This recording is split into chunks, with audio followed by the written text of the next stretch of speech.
Earth Day is every day for America's engineering industry. We're working to design a cleaner, more sustainable world through adaptive designs to meet tomorrow's climate and environmental challenges today. Here's how we're getting it done. This is southeastern Tennessee's Copper Basin today. The 60,000-acre site is a lush, green, and clean outdoor entertainment area where visitors enjoy scenic views of nature, along with hiking, fishing, swimming, and kayaking. Not so long ago, however, the Copper Basin was viewed as one of the world's most toxic and dangerous sites for humans. Since the mid-1850s, the site was a major mining area for copper, iron, and zinc, and later to acid production plants. When mining and acid operations ended in 1987, the site was left devoid of all vegetation, severely contaminated watersheds, and a catastrophic absence of fish and aquatic species. So desolate, the remaining barren and marsh-like landscape itself became a local tourist attraction.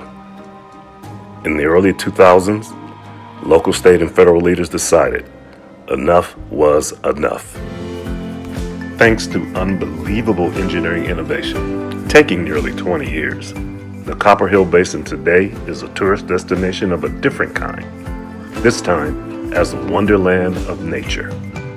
When we started working on the Copperhill site, the historic mining and manufacturing activities had left behind very large waste piles in and around the creeks. And it was these piles that was causing the contamination that was severely impacting the watershed.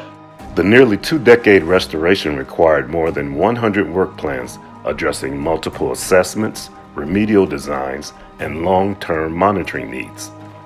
Specific actions included removal and disposal of left-behind mining and acid production waste, stream reconstruction and restoration, installation of 2 engineered wetlands for treatment of acid mine water, and reestablishment of natural, healthy communities of aquatic insects to all waterways.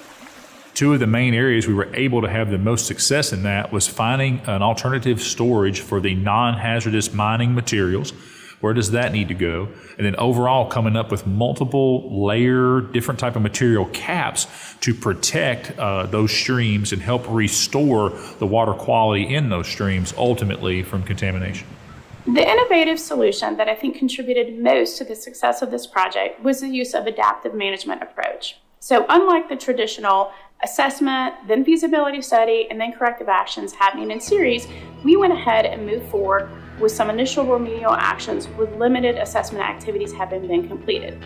This approach really helped compress the schedule for the restoration. You go into the engineering profession to make a difference, and the Copper Basin used to be known to the early astronauts that orbited the Earth as one of only 2 man-made features you could see while in orbit. The other was the Great Wall of China. Now today, people visit that site to fish in the Ocoee River, to hike the area trails, to learn about mining activities as education and what happened on the site.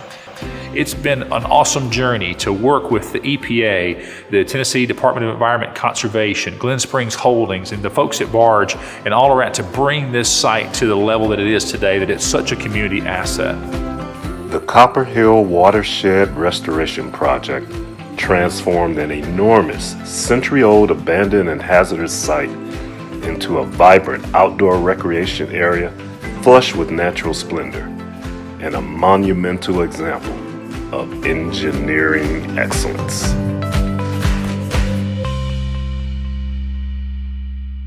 America's engineering industry, protecting today's environment for the challenges of tomorrow. Learn more at acec.org.